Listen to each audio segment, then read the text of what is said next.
Assalamualaikum warahmatullahi wabarakatuh. Perkenalkan, nama saya Lia Agustina, NPM 20210013, Prodi Akuntansi, Fakultas Ekonomi, Universitas Malahayati Bandar Lampung. Di sini saya akan menjelaskan tentang permintaan agregat. Apa sih permintaan agregat itu? Permintaan agregat adalah seluruh permintaan terhadap barang dan jasa yang terjadi dalam suatu perekonomian, baik dari dalam maupun luar negeri. Dalam menganalisis permintaan agregat, dua ekonom terkenal yaitu Keynes dan Pigou mempunyai pendapat yang berbeda. Yang pertama, menurut Keynes. Menurut Keynes, apabila terjadi perubahan harga, maka jumlah yang beredar real akan berubah. Akibatnya, terjadi perubahan pada tingkat bunga. Selanjutnya, perubahan tingkat bunga tersebut akan mempengaruhi investasi yang pada akhirnya akan mempengaruhi pendapatan nasional.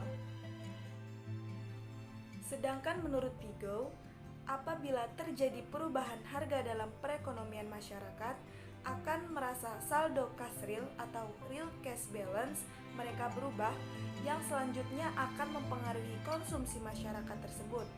Perubahan konsumsi akan meningkatkan perubahan pada pendapatan nasional. Jadi pada intinya, perbedaan pendapat kedua ekonom tersebut terletak pada perubahan variabel-variabel ekonomi akibat adanya perubahan harga. Keynes menitik beratkan pada perubahan tingkat bunga, sedangkan Pigou menitik beratkan perubahan konsumsi ketika terjadi perubahan harga. Model permintaan agregat. Model permintaan agregat atau AD dibagi menjadi dua bagian. Yang pertama, model IS dari pasar barang, yang kedua, model LM dari pasar uang. Model IS adalah investasi dan tabungan dari pasar barang, sedangkan model LM adalah likuiditas dan uang dari pasar uang. Yang pertama, pasar barang dan kurva IS. Kurva IS singkatan dari investasi dan saving atau tabungan, memplot hubungan antara tingkat bunga dan tingkat pendapatan yang muncul di pasar barang dan jasa. Yang kedua, pasar uang dan kurva LM.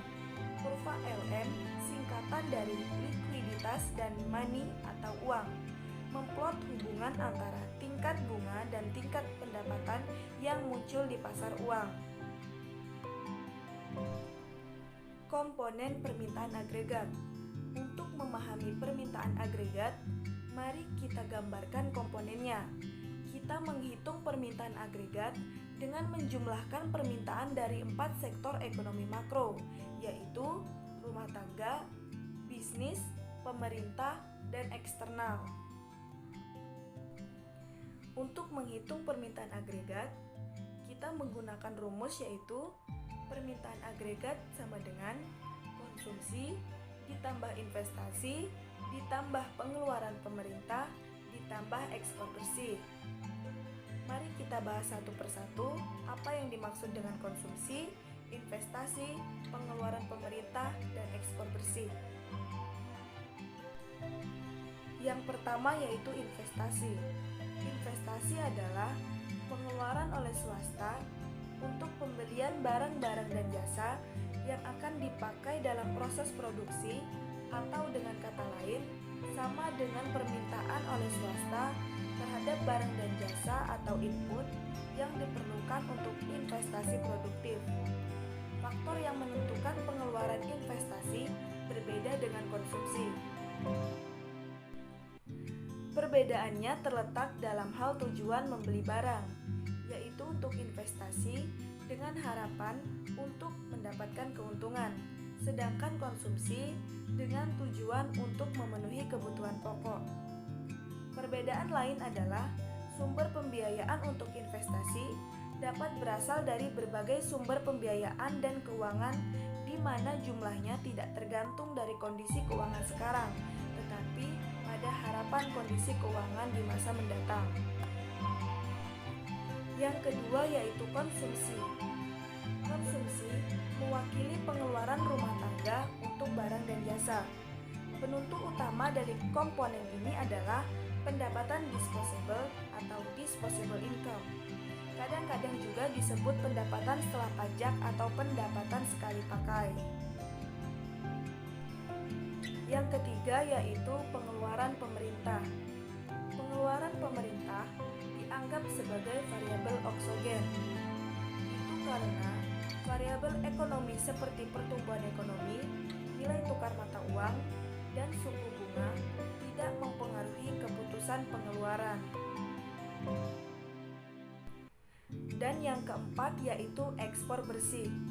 Ekspor neto sama dengan ekspor dikurangi impor.